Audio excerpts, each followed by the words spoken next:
Hola, soy Ángel Alonso Shakur, todos me conocen como Angelito y soy un ciudadano de tiempo completo.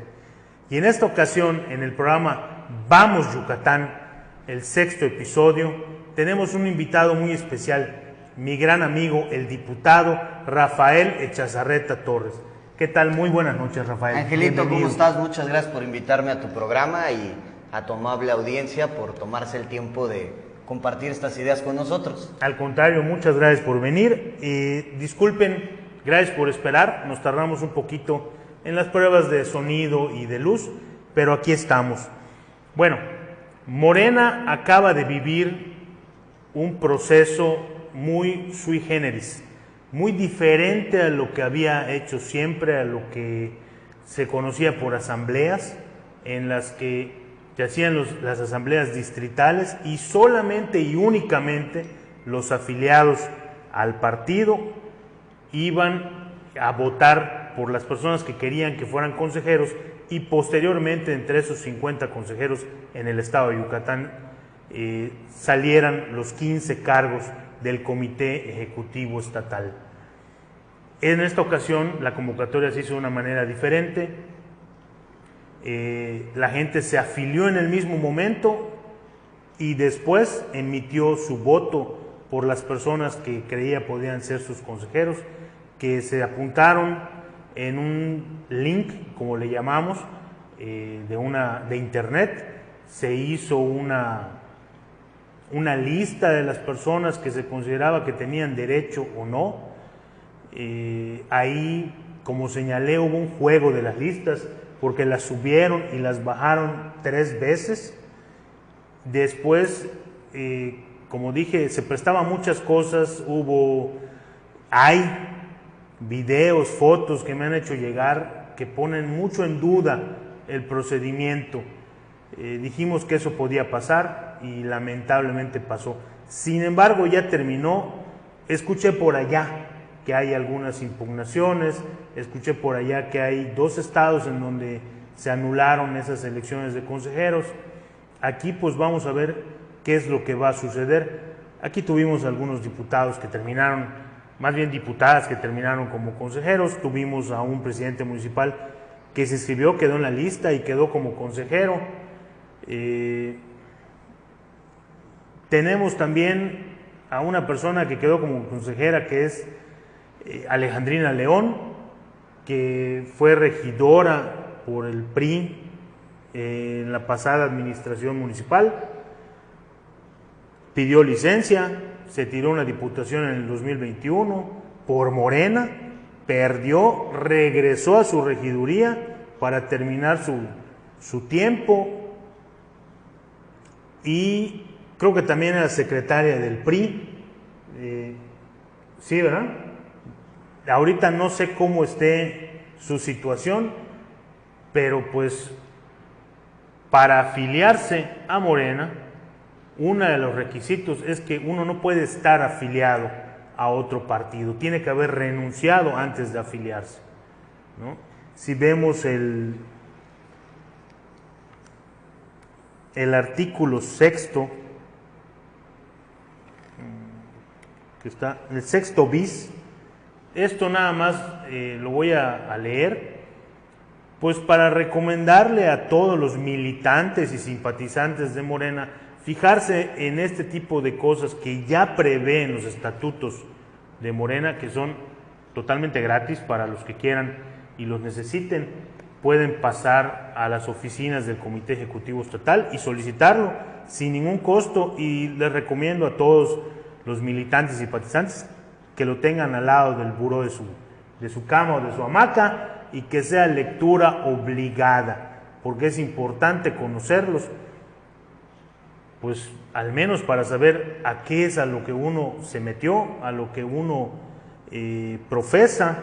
Este artículo 6º bis dice: la trayectoria, los atributos ético-políticos y la antigüedad en la lucha por causas sociales, con relación a lo establecido a los incisos A al H del artículo anterior, serán vinculantes y valorados para quien aspire a ser candidato a un cargo interno o de elección popular. Aquí hemos visto que postulamos a cargos internos o de elección popular a gente que no tiene esa trayectoria o que podría ser cuestionable ese tipo de trayectoria. Le mando un saludo a todos los militantes y simpatizantes, a todos nuestros amigos, a todos los diputados. Hoy tenemos el lujo y el gusto de recibir a un miembro del Congreso local del estado de Yucatán. Rafa, ¿qué piensas de el modelo económico, social, neoliberal que hace más de 30 años sigue Yucatán, aunque, como hemos dicho, ha habido alternancia de los partidos, pero se empeñan en seguir el mismo y la verdad ha sido un rotundo fracaso? Tenemos un 50% de gente, de ciudadanos yucatecos en situación de pobreza, un sistema centralizado en lo económico en la ciudad de Mérida al 80%, y aún así más de 200,000 personas, ciudadanos meridanos en situación de pobreza. ¿Qué opinas tú? Bueno, pues muchas gracias antes que nada. Mira, es muy importante hablar del modelo económico del Estado. Nosotros venimos con una visión transformadora que, como hemos escuchado al presidente López Obrador, está basada en un movimiento de gran apertura, en donde todos debemos y tenemos que ser bienvenidos y donde de alguna u otra forma todos tenemos que converger en el alto ánimo del respeto, pero sobre todo de una visión política democrática e incluyente. Yo siempre celebraré la inclusión. Yo soy parte de que el partido abra esas puertas para la inclusión y me parece que esto, ¿qué pondera? Que quienes tenemos visiones económicas concordantes con la del presidente podamos empezar a trabajar desde los diferentes puntos en donde se nos asigne, en donde el encargo nos lo permita. Muy bien. Yo tengo una tesitura muy especial en cuanto a la visión del presidente. El presidente tiene una visión modernista. Tenemos al presidente con una clara visión macroeconómica que no se había ponderado en los últimos 50 años, al menos en el país. Tenemos un presidente que está convirtiendo a nuestro país en un país bioceánico. Por primera vez está interconectando el Océano Pacífico con el Océano Atlántico a través del desarrollo interoceánico, pero también a través del desarrollo Tren Maya está interconectando dos mares que, si bien pertenecen al Océano Atlántico, son dos mares con diversa rotación histórica y económica, que es el Golfo de México por una parte y el Mar Caribe, en donde también de esta misma forma, a través del desarrollo político, es que nos está dando la oportunidad como país a que el Estado vuelva a ser el eje rector de las grandes inversiones. Esto puntualiza que el poder político, a través de una visión social, es el que detona la economía de los estados, de las regiones y del país. Me parece que ver la visión ahora de Yucatán, caeríamos un poco en los grandes errores y pifias de este gobierno, que ha sido miope a ver que esto es una visión totalmente peninsular y de interconexión de todo el sur del país, que va a permitir volvernos el nodo de desarrollo más importante en materia de logística, que tiene que ir acompañado con una serie de puntos medulares, de clústeres, de polos productivos, de una serie de obras complementarias, que es ahí donde tienen que entrar los estados con finanzas sanas, los estados con finanzas sólidas, que son los que a la postre tienen que impulsar de la misma forma que el gobierno federal lo hace a través de estos proyectos prioritarios, de estas macroobras, pues ellos con obras complementarias tienen que detonar también la economía de los estados.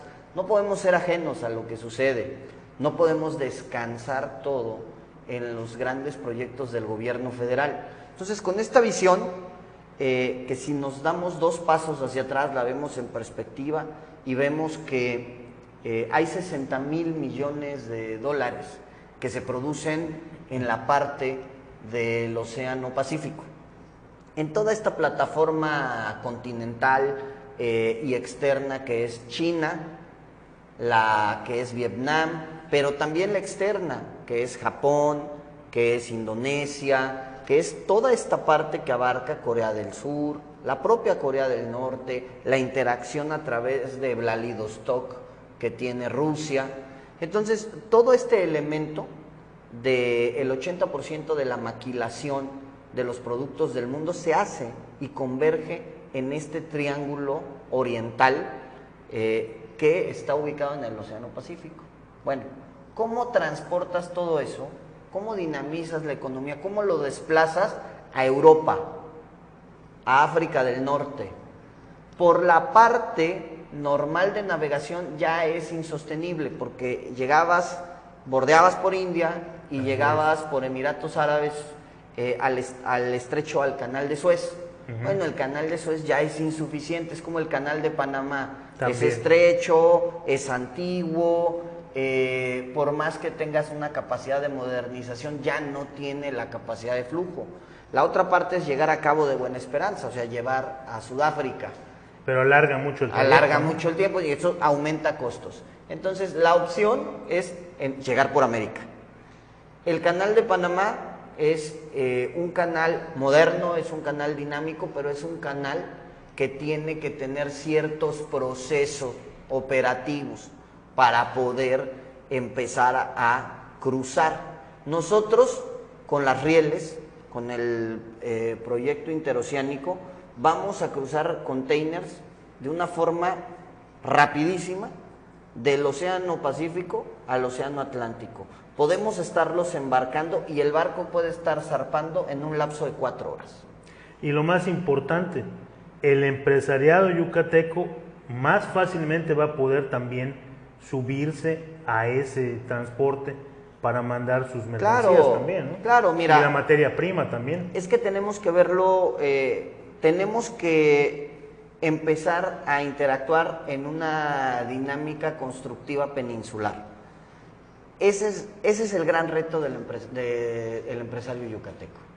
Dejar de ser un sector regionalizado que se ha monopolizado a partir de querer generar y que toda la economía del Estado descanse en los bienes raíces, que todo descanse en el desarrollo, en incrementar la mancha urbana, de ser un Estado dedicado a la venta de tierra sin producir nada. Ahí genera un detrimento. ¿Por qué?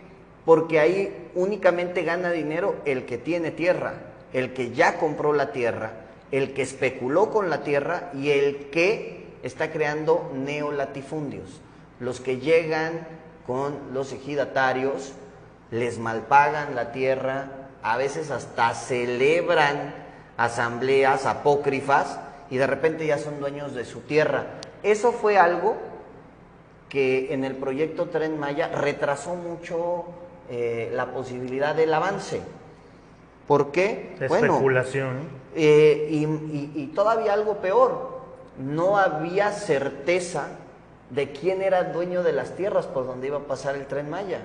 Entonces, los empresarios decían que era de ellos y mostraban una serie de asambleas, y los ejidatarios mostraban que algunos no habían ni acudido a ese tipo de asambleas. Que ni se enteraron, ¿no? Entonces, ahí había un desfase. Esto lo único que muestra es que no nos estamos convirtiendo en un estado productivo. ¿Qué producimos? No tenemos una vocación económica, tenemos que encontrarla. Que produzcamos una serie de cítricos o una serie del campo en papaya maradol, eso no significa que tengamos esa vocación. Si nosotros nos comparamos con la vocación que tiene Michoacán o que tiene Sinaloa, la producción de tomates o de berries o de aguacates, realmente nuestra producción es mínima, pero somos un estado distribuidor. Somos la última entrada de energéticos líquidos. O sea, las gasolinas que alimentan a Yucatán y a Quintana Roo entran por Puerto Progreso.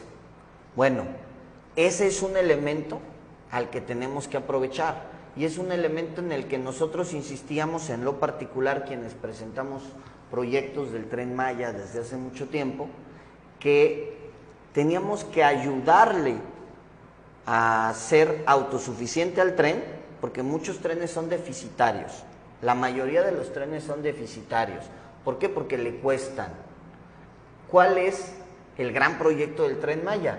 Bueno, que a través del proyecto Tren Maya, no solamente del tren, el Tren Maya no es solamente una locomotora y unos vagones tirando. El proyecto Tren Maya es simbiótico, o sea, es un proyecto que abarca todos los elementos de cadenas de valor. Y eso es lo que le tenemos que explicar a la gente. Eso es lo que a lo mejor no hemos podido, como compañeros de Morena, de la Cuarta Transformación, poder decodificarle a los empresarios. Claro, que va más allá, como tú dijiste, de un trenecito que lleva gente. Sí, bueno, estamos hablando de dinamizar el sector energético, por eso vienen dos nuevas termoeléctricas, estamos hablando de dinamizar los polos productivos, estamos hablando de generar cadenas de valor, de ser nosotros, a partir de este proyecto, el gran generador del valor agregado. O sea, que dejemos de venderle a intermediarios para que ellos se enriquezcan y nosotros, a partir de la tecnología y a partir de la inversión pública, podamos brindarle a los pequeños productores, a los microproductores, a los medianos y hasta los grandes, la capacidad de que la ganancia se quede en nuestro país. Si nosotros le damos el valor agregado para que el distribuidor final o inclusive el distribuidor del consumo final venga a la península, venga a Yucatán y compre en estos polos productivos y genere los contratos y los convenios para llevárselos a su lugar de origen, ¿en dónde va a tributar esa compra? Aquí en nuestro estado y en nuestro país. ¿Y a quién le va a beneficiar? A todos los mexicanos. Entonces, mira, por eso el proyecto del presidente es muy claro y es muy moderno. Vamos a meterle dinero a la infraestructura pública, vamos a meterle dinero al desarrollo tecnológico, pero ojo, esto es la segunda parte del plan. La primera parte del plan era cómo rescatamos al sector social más pobre. Hay un tema debatible, el famoso municipio de Taxiú, en Yucatán, que es el municipio más pobre. Así es. Hay quienes dicen, bueno, es que lo hicieron el más pobre para especular, para bajarle los programas, como sea. Es el municipio con las calificaciones de mayor pobreza, inclusive alguna con capacidad de irreversible. Así es, totalmente en desigualdad con el resto de los municipios del estado. Y eso es lo que nos debe de preocupar, Ángel. Nuestra gran apuesta y la gran apuesta del presidente y la gran cruzada de la Cuarta Transformación no es ir en contra de los empresarios, no es ir en contra de los productores, no es ir en contra de la generación de riqueza, es ir en contra de los factores que generan pobreza. Así es. Ese es el gran elemento, por eso el presidente inició con los proyectos de sus políticas públicas y las convirtió en proyectos constitucionales, el 65 y más. ¿Por qué? Pues es gente que ha trabajado toda la vida. Imagínate sin 65 y más, ¿qué les pasaría ahorita a los jubilados y los próximos en jubilarse del ISSSTE? Que les acaban de cortar las piernas. Gravísimo eso. ¿No? Imagínate, o sea, imagínate una persona que lleva trabajando 30, 40 años y le dicen, te vas a quedar 10 más. ¿Por qué? ¿Porque hubo una mala administración? Por errores de otros. Porque no hay dinero y porque tienes que tú, como trabajador, salvar a la institución que otros Echaron a perder. Echaron a perder. Entonces, imagínate eso. Los que no pertenecen al ISSSTE, bueno, han trabajado, han tributado toda su vida. ¿Y qué pasa con eso? También aligeras una carga en casa. Nosotros, como una cultura milenaria, como una cultura totalmente ancestral, tenemos un gran respeto, y ese es uno de los grandes retos que tenemos que inculcar a las próximas generaciones. Tenemos un gran respeto a las personas de la tercera edad. Son los sabios, son los que te regalan la experiencia. Bueno, ellos no tienen por qué ser una carga. ¿Sabes qué pasaba muchas veces en las casas? Como el señor ya no producía y de repente para la gente era caro, a los pobres los dejaban en un estado de abandono. Entonces ya ahorita los señores de la tercera edad, las señoras, los señores, ya tienen sus centavitos, ¿sí? Y entonces ya pueden interactuar, pueden ser parte del bienestar de la familia, independientemente de lo afectivo, que es maravilloso. Y ya no son una carga. Ya no es algo que pueda ser gravoso. Yo creo que nunca serán una carga, pero algo que no pueda ser gravoso. Después, ¿qué pasa? ¿Cuál es el único método, Ángel, para generar un cambio social continuo y efectivo? La educación. Vamos a invertir en educación, y el presidente dijo, vamos a invertir en educación. Que tú sabes que es uno de los puntos, de los incisos que el Instituto Mexicano para la Competitividad 2022 en su reporte pone que Yucatán está en los últimos lugares. Mira, yo te voy a ser totalmente honesto. Me queda claro que estamos en los últimos lugares por quienes han administrado la educación en el Estado. Habría que ver la currícula, porque es importante. Esto es sumamente vital. No es que escojamos al más popular porque tenga alguna característica o lo conozca yo de mucho tiempo. O que sea cuota, ¿no? Política. No. Aquí el gran reto como sociedad es, vamos a escoger a alguien que tenga la preparación y que tenga la capacidad y la seriedad para sacar adelante los problemas que enfrenta Yucatán. Y te voy a decir por qué. Porque Yucatán enfrenta problemas serios y necesita mujeres y hombres serios para resolver esos problemas. Estas cosas no se van a borrar por arte de magia. Quien piense que porque hoy, como Cuarta Transformación, tenemos una gran oportunidad por llegar al gobierno, simplemente con eso las cosas van a mejorar, están equivocados. No tenemos varita mágica, ¿verdad? No existe varita mágica, existe solamente una fórmula. Es los mejores, las y los mejores, las y los más capacitados, y las y los más comprometidos. Y en ese compromiso viene el historial ético de cada persona. El otro día, si me permites interrumpir, escuché de una persona que me dijo, es que la primer síntoma o la primer corrupción está en aceptar un puesto, un cargo público para el que no estás preparado, para el que no estás calificado, simplemente, como te dije hace un momento, por cuota política. Pues mira, podemos ser inclusive hasta más gentiles. Como decimos los abogados vulgarmente, aceptando sin conceder. Podemos ser más gentiles, ¿no? Tienes el derecho democrático de desenvolverte. Ahora, la ética profesional y el patriotismo que tú debes de tener es que tú tienes que estar capacitado para desempeñar lo que públicamente se te va a pagar. Si tú no tienes esa capacidad para desempeñarte, estás ocupando un cargo en donde tú le estás costando al Estado tu aprendizaje, ir a aprender. ¿No? Y para ir a aprender, pues están las becas Benito Juárez. Para ir a aprender están las universidades Benito Juárez. Por eso las hizo el presidente, ¿no? Entonces de repente decía la gente, ¿por qué ahora en nuestras nuevas universidades, por qué hay estas carreras técnicas? O sea, ¿qué tiene que ver? Bueno, tiene que ver que si tú asocias la oferta educativa con los proyectos prioritarios que se están construyendo, bueno, vas a ver que ahí es donde está la cabida para desarrollar las actividades comerciales. Así es. ¿Cuál es el gran reto? No todo es vender tierra, ¿verdad? No. Al contrario, ¿cuál es el gran reto de Yucatán? Que nuestros jóvenes no migren. Nuestros jóvenes terminan trabajando en la Riviera Maya, ¿sí?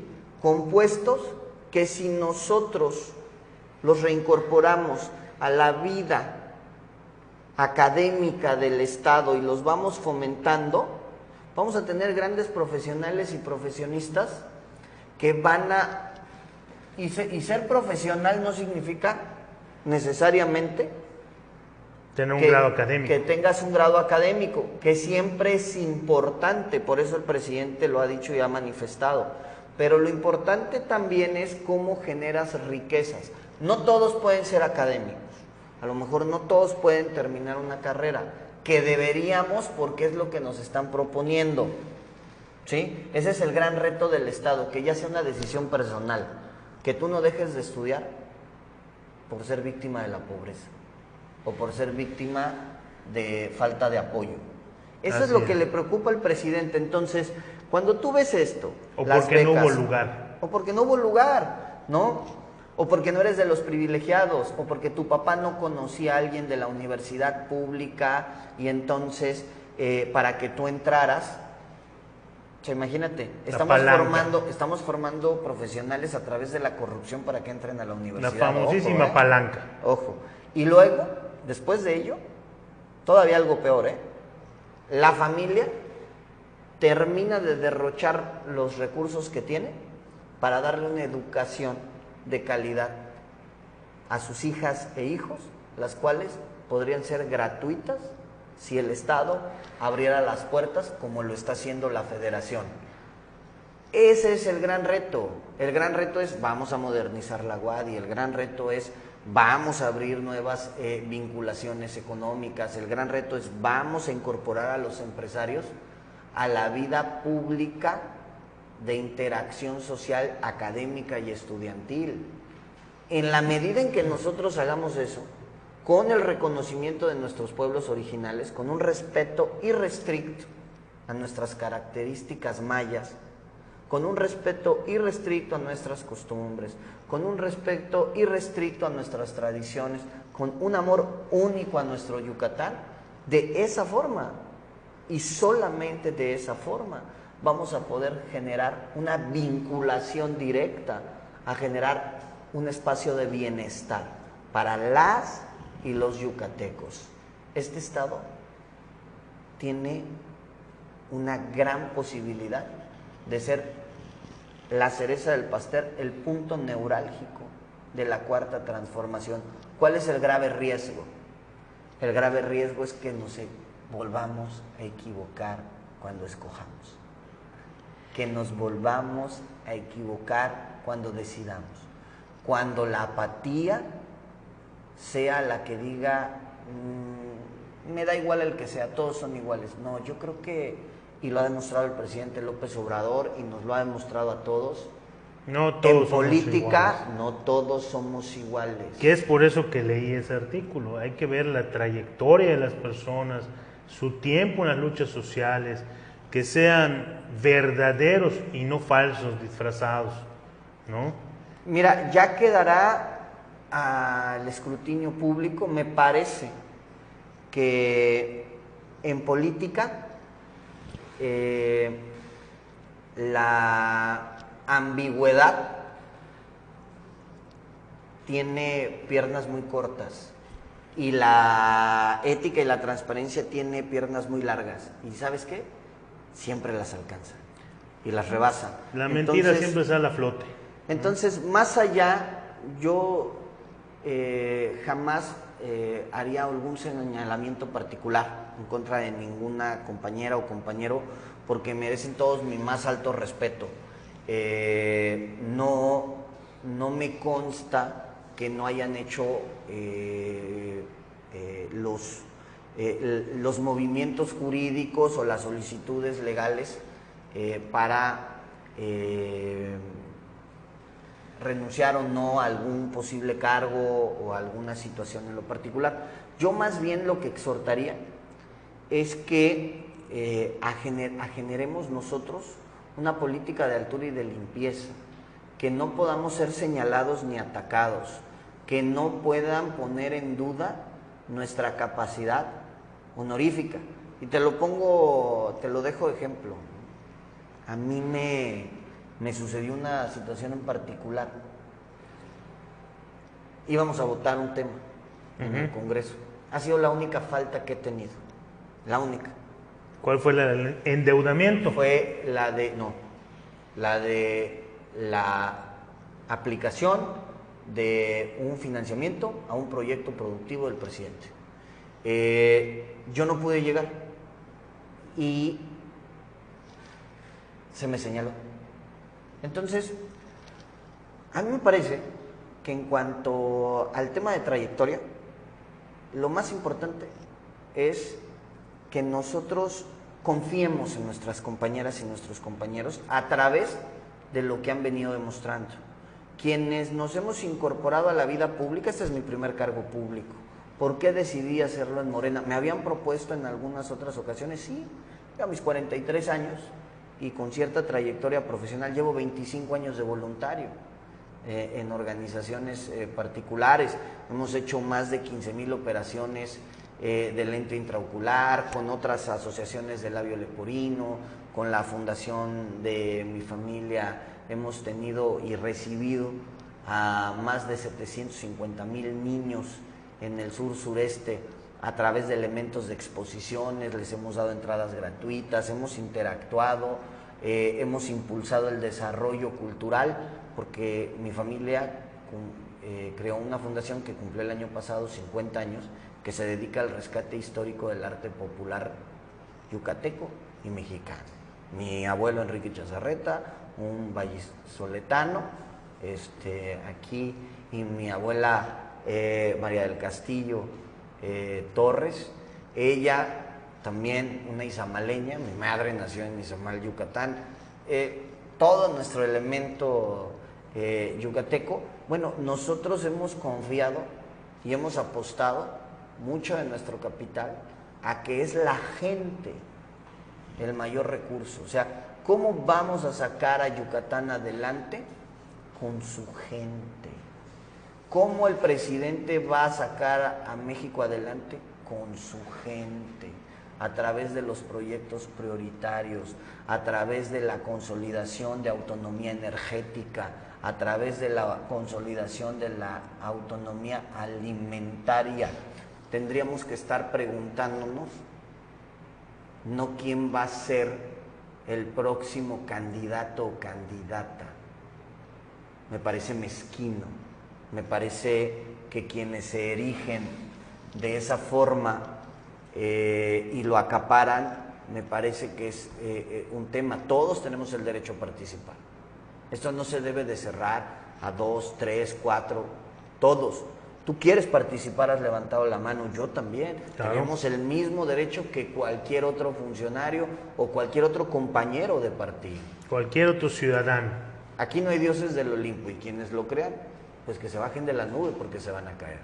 Aquí se va a hacer con trabajo, con trayectoria y con ética, con transparencia y con hoja de vida. Que nos chequen a todos y cada uno de los que queramos participar. Pero vuelvo a lo que también es sumamente importante. ¿Dónde deben de estar concentrada nuestra atención? ¿Cómo vamos a combatir la pobreza? ¿Cómo vamos a rescatar el agua de nuestro estado? Ese es mi proyecto. Todo el mundo dice que estamos nadando, que tenemos mucha agua, pero no tenemos políticas de conservación del agua. No tenemos ni una ley de agua. Yo, cuando entramos a la legislatura, lo comenté, por ahí una compañera presentó una ley. Yo no he presentado la ley que estamos trabajando porque todavía nos falta casi un año para terminarla, que es la Ley General del Agua y Regulación de Recursos Hídricos para el Estado de Yucatán. Y me dicen, ¿por qué te vas a llevar casi 2 años? Pues porque no voy a presentar un papel por presentarlo. No son canicas, ¿no? Tenemos que hacer, y estamos haciendo, todo el levantamiento científico y topográfico de dónde se encuentran las cuencas de agua, dónde están los mantos inundables, cuáles históricamente son las interconexiones que tenemos, por qué no se tiene que construir en ciertas partes de diversos municipios porque son zonas inundables de alto riesgo. Hace 15, 20 años que no tenemos un huracán de verdad. Cuando venga un huracán de verdad, que es cíclico, vamos a tener graves problemas. Si con unas lluvias estamos teniendo problemas, ¿no? Porque para empezar tenemos servicios públicos de los años 70 o nulos, con un huracán de verdad, otra vez vamos a pasar un mes sin luz eléctrica, sin agua potable.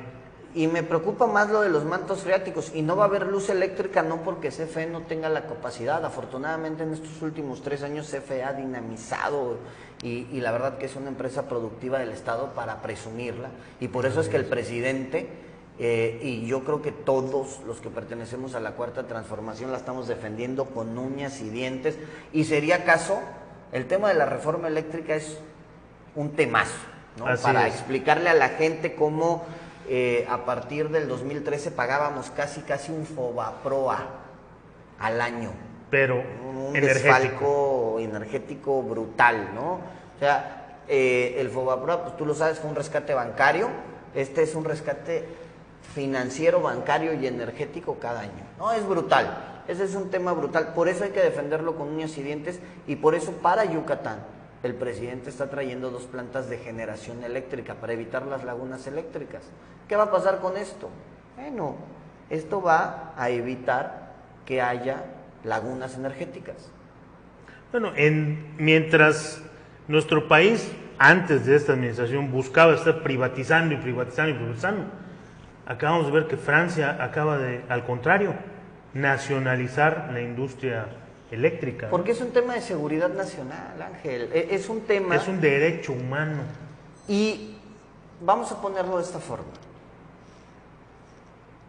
¿Qué pasa hoy en día si no hay luz? No se mueve el mundo. Regresamos a la época de las cavernas, ¿eh? O sea, ¿qué hacemos?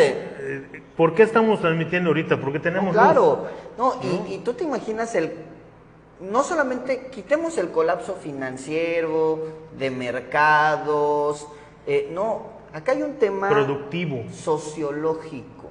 La gente se vuelve loca. Sí, de la misma vida. Si solamente con el encierro en la pandemia, si no hubiéramos tenido sistemas digitales, internet y demás, se nos acababa el mundo, ¿eh? Ahora, vamos hasta a otra locos cosa. íbamos a quedar. Bueno, es que todo en materia de políticas públicas, por eso es importante que elijamos bien, porque todo es vinculante.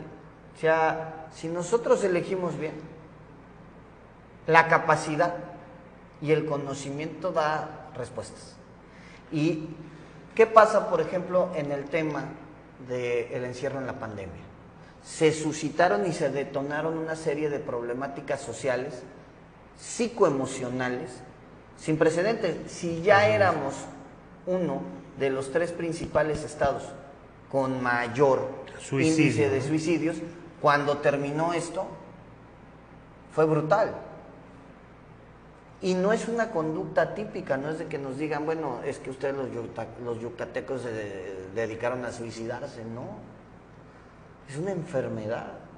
Y es una enfermedad que la detonan una serie de elementos, el alcoholismo.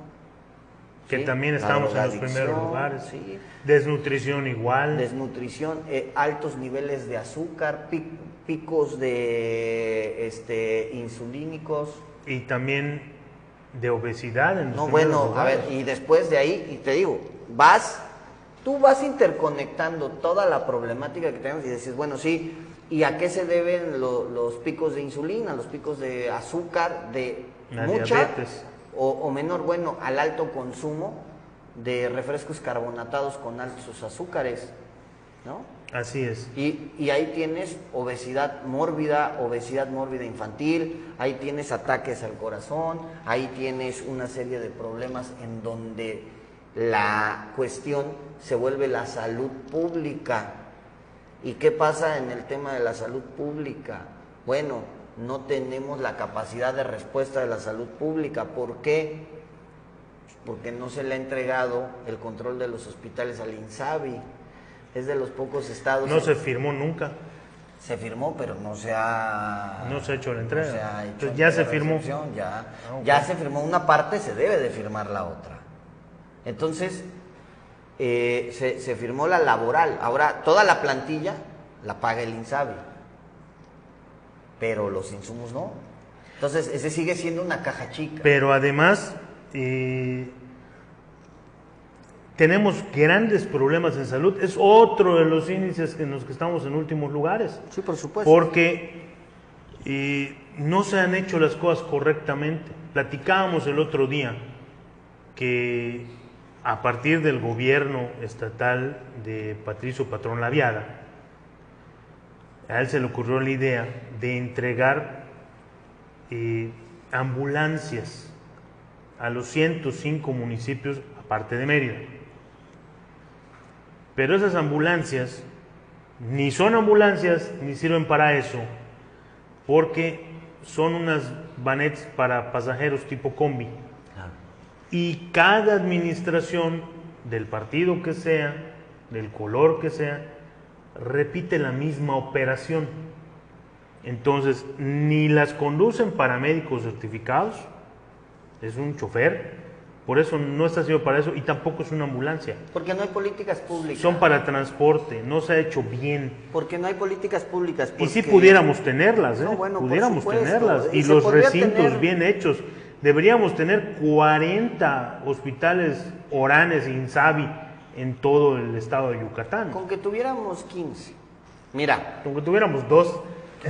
Ya sería ganancia. Hombre. Bueno, por eso el esfuerzo ahorita del gobierno federal de unir y de retomar el hospital de alta especialidad y convertirlo en ISSSTE-Pemex, y después la idea del gobierno federal, la idea del presidente Andrés Manuel, es decir, que haya un solo sector de salud que atienda a todas y a todos sin distingo, ¿verdad? Que sea un sistema de salud universal. Único. Ese es un tema también. Nosotros, yo como empresario me dediqué muchos años al tema médico y al final terminamos haciendo telemedicina, que es medicina a distancia. Ajá. Y que esto de médico en tu casa es una broma. No, cuando haces telemedicina tienes expediente clínico digitalizado, tienes referencias, tienes 24 horas a los doctores, se te receta a distancia, te atienden. Hay una serie de implicaciones, para eso sirve la tecnología. Y es algo que también le está apostando el presidente, ¿no? Al desarrollo y a la atención médica a partir de la tecnología. Pero, ¿qué pasa? Nos dicen, oye, es que son muchos proyectos y vemos que lo están haciendo bien, pero están quebrando al país, y les decimos, no es cierto. Nunca en la historia de México habíamos tenido las reservas monetarias tan altas y tan sólidas. No hemos contraído deuda, ni con una pandemia. Entonces, ¿qué quiere decir eso? Que hay una agenda social. Por supuesto. Que no se está reflejando en nuestro estado. Y que hay una visión democrática y financiera sumamente cuidada, y que a partir del ahorro, de la eficiencia en la ejecución del gasto público, de la ética, a partir de eso es que el gobierno bien administrado, un gobierno transparente, un gobierno capaz y un gobierno con calidad social, ética, pero sobre todo con conocimiento, puede ejecutar políticas públicas que resulten de alto impacto. Y hablando de eso, del ahorro, hace poco también hubo un empréstito nuevo, un endeudamiento, tanto estatal como municipal. Yo hice una declaración, un posicionamiento, donde pues no estaba de acuerdo con lo que había pasado, no solamente porque Morena terminó votando a favor, tanto regidores como diputados, a favor de esos endeudamientos, sino no expresamente por el endeudamiento. El Estado ya debe como 10,000 millones de pesos, la ciudad, sino porque no se está ahorrando. Además de que a quiénes se está privilegiando con ese endeudamiento, ¿para qué se está pidiendo? El estatal fue para beneficiar a 3 municipios, los de siempre, ¿sí? Casualmente gobernados por blanquiazules. Pero además, ¿qué tal si en lugar de eso se ahorraran? Solamente el gobierno municipal de la ciudad de Mérida creo que tiene un gasto en imagen, en show mediático, en publicidad, pues arriba de los 400 millones de pesos, no digamos el estatal.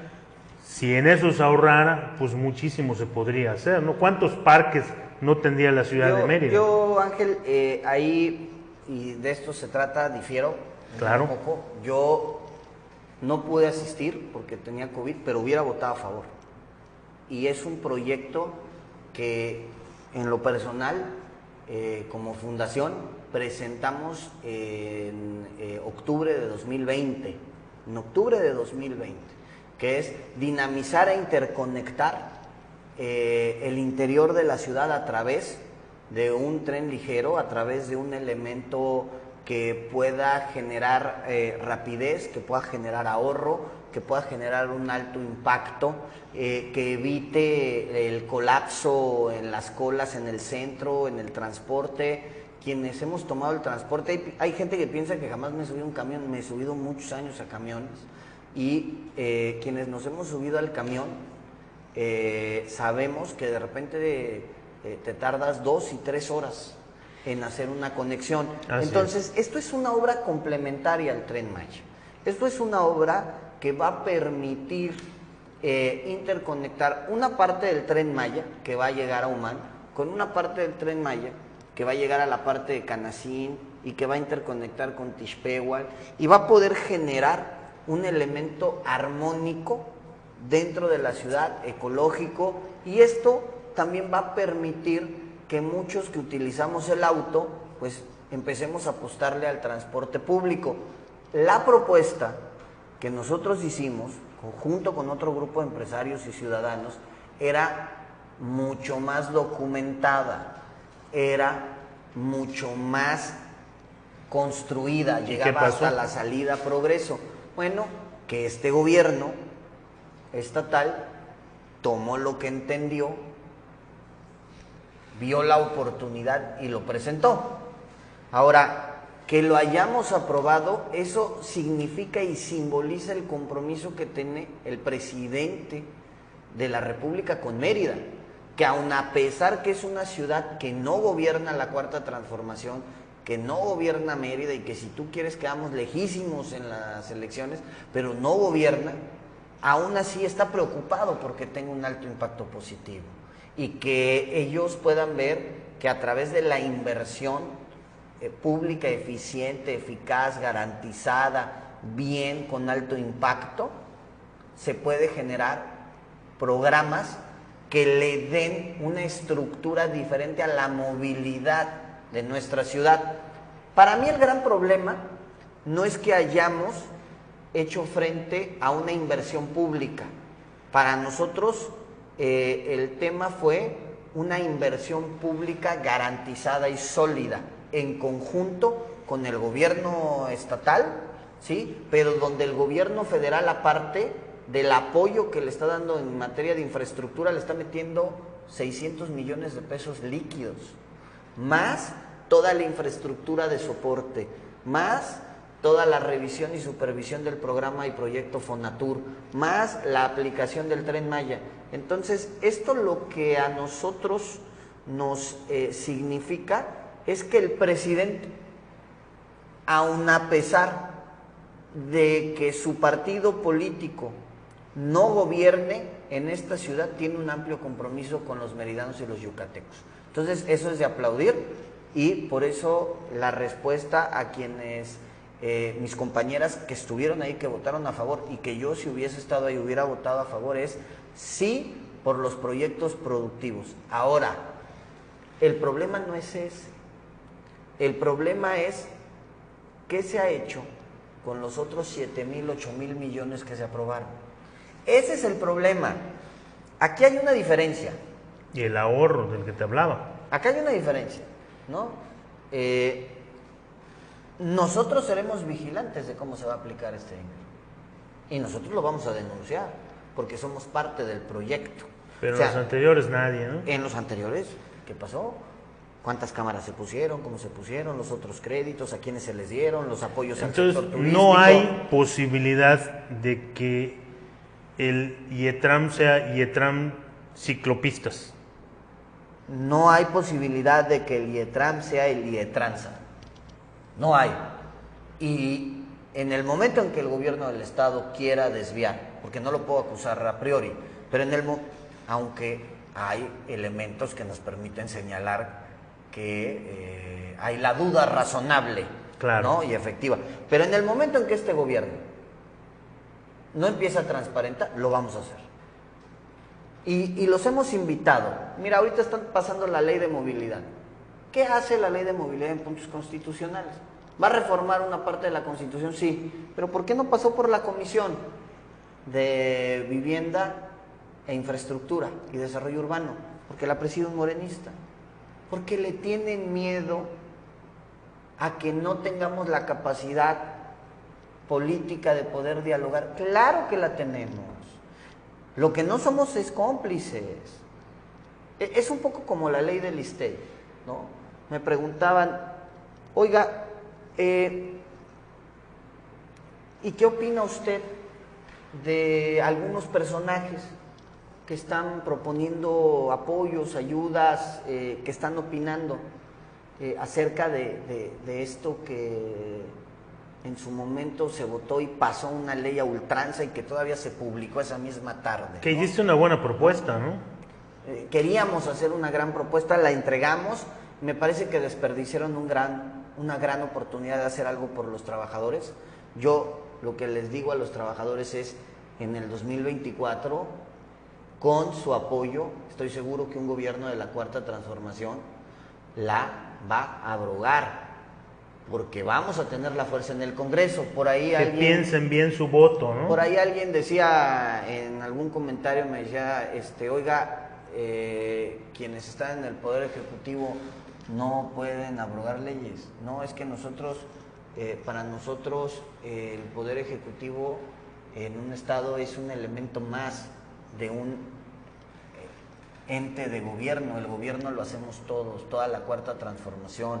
El compañero, la compañera que sea gobernadora o gobernador va a ser un compañero, no va a ser nuestros jefes.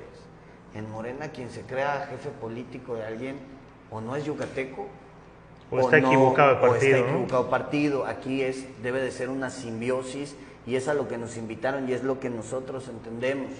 Entonces, por tanto, sí y solo sí y creo que será un gran proyecto de obra complementaria al Tren Maya, es necesario. Pero ¿qué va a pasar con lo otro, con la otra deuda? Bueno, es así, hay que responderla. Y ahí sí tenemos que ser totalmente inflexibles en que se entreguen las cuentas, no que cuadren y que las aprueben, no, en que los elementos que ellos digan, que efectivamente se hayan usado para lo que dijeron que era, ¿no? Efectivamente, que tengan un soporte, no solamente en papel. El papel aguanta lo que sea.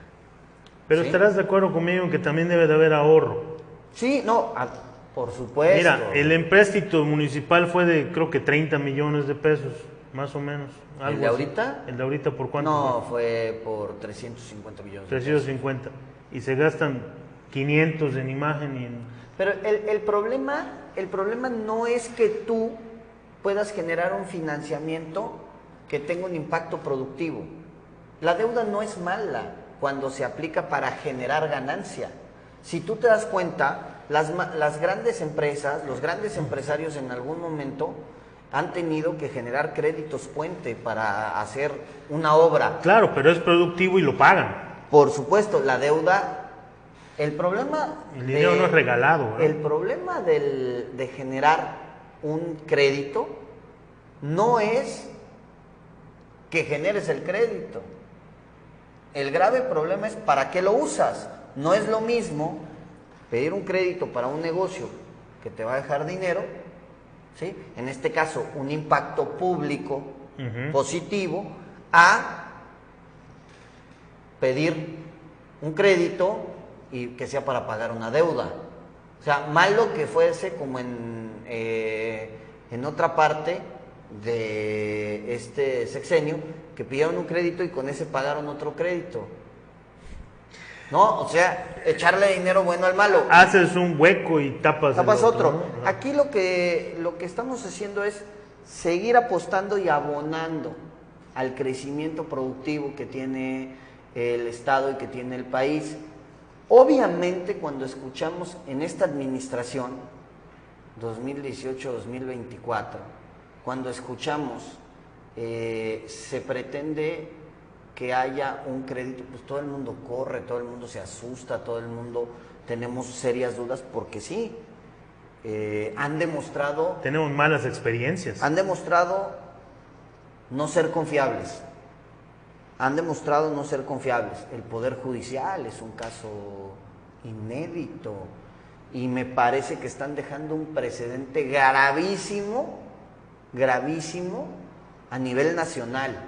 Y si no se toman cartas a nivel nacional, este va a ser un precedente que aguas para todos los gobernadores de la Cuarta Transformación, porque los gobernadores salientes de la oposición o que les queden algunos años van a hacer lo mismo para blindarse, para secuestrar uno de los poderes, para volverse intocables, y después va a entrar un gobierno de la Cuarta Transformación con los brazos cortos. Entonces, por eso es sumamente importante y por eso yo me siento sumamente privilegiado, y lo digo en serio, de tener las compañeras que tengo en el Congreso. Son 3 mujeres luchadoras, son 3 mujeres conscientes, con una altura política. Cada una de ellas tiene una característica política única, muchas características personales positivas. Como todos, de repente no concordamos, hay con quienes nos llevamos mejor que con otras personas, pero es por la convivencia, por el tiempo, por la agenda de cada quien. Hay quienes en este año hemos tenido un crecimiento como grupo, y me parece que es sumamente importante darle su valor al grupo parlamentario. Quien deje fuera de la mesa al grupo parlamentario, pues se encontrará con que va a ser difícil transitar, ¿no? Quien abra las puertas para que este grupo parlamentario tenga una voz viva, tenga una voz de interlocución con el partido, con los militantes, con los consejeros que acaban de ser electos, pase lo que pase. Yo soy muy respetuoso, no participé, entonces tú te habías inscrito, ¿no? Opinión, sí, pero aquí lo importante es que nosotros como fracción parlamentaria hemos representado a Morena y la hemos representado de una forma dignísima. Y digo, tal vez dicen que adulación en boca propia es vituperio, pero me parece que ha quedado constancia. Te voy a poner un ejemplo. El estadio ya no se va a construir donde se iba. El estadio no se va a construir. Era una aberración hacer ahí un estadio. Pero lo iban a hacer, Ángel. Lo iban a hacer porque nadie se atrevía a decirles que no. Nada más los ciudadanos que no los escucharon. Hicimos como grupo parlamentario una serie de posicionamientos, lo demostramos de manera técnica, porque nosotros no hacemos posicionamientos de dichos, lo hacemos de hechos. Y el resultado, después de hacer una serie de comparativas, de hacer denuncias, denunciamos penal, administrativamente al gobierno del Estado, al ayuntamiento, a quien resultara responsable. Después de evidenciarlo, de transparentarlo, ¿qué pasó? Se suspendió, entró en un letargo y ahora ya se habla de reubicarlo. Y eso más allá de una victoria política que podría calificarse como una gran victoria política de la fracción parlamentaria de Morena, no vamos a caer en la adulación personal. Primero, porque no me parece que sea lo que mueva a mis compañeras, y segundo, porque inclusive hay hasta detractores, hasta el fuego amigo, ¿no? Entonces, aquí lo importante es que se le brindó un servicio a la ciudadanía a través del Poder Legislativo. Quien diga que sus diputados no le sirven, entonces me parece que este puede ser un gran ejemplo para mostrar cómo sí. La defensa que hicimos del ISSSTE, la defensa que hemos hecho del Poder Judicial, el castigo que logramos que se le diera al gobernador se le castigó. O sea, ya todo el mundo lo había dejado lo aterrizamos, y que lo hicieron de mala forma, que ya metimos una denuncia para que se vuelva a hacer. ¿Sobre qué fue el castigo? El castigo fue porque violó la veda electoral. Entonces, y aquí en el Estado, todo el mundo se quedó callado, ese silencio cómplice, y bueno, y salió la fracción parlamentaria de Morena, lo denunció y se logró. Tan se logró que tuvieron que hacer una sesión un sábado a las 5 de la tarde, ya sabes, para que todo el mundo estuviera descansando, para que todo el mundo para que nadie se enterara, y ese mismo día el gobernador se convirtió en el presidente de la Asociación Nacional de Gobernadores de Acción Nacional, para tener algo mediático. Entonces, pero fíjate qué situaciones hemos tenido que enfrentar, ¿no? Vamos a construir un estadio porque podemos. ¿Tú crees que nos hace falta ese estadio? Yo creo que Mérida y Yucatán es un estado al que le tenemos que apostar y le tenemos que invertir, y tenemos que recibir todas las inversiones que vengan, siempre y cuando tengan buenas prácticas. El estadio, sí podemos tener un estadio de vanguardia en un lugar donde no genere un mal impacto para la ciudadanía. Oye, lo que más tenemos es tierra. Entonces, que genere un alto impacto positivo, que esta inversión, bienvenida la inversión con buenas prácticas. Una inversión como la que querían hacer ahí es una inversión con malas prácticas. Porque nadie invierte esa cantidad de dinero en algo que sabe ser, a todas luces pueda ser disfuncional. Ahí inclusive se podría pensar que no era la mejor inversión, y cuando hay inversiones que son perdedoras, pues hay un alto grado de sospecha que esto pues pueda tener algún recurso, perder, ¿no?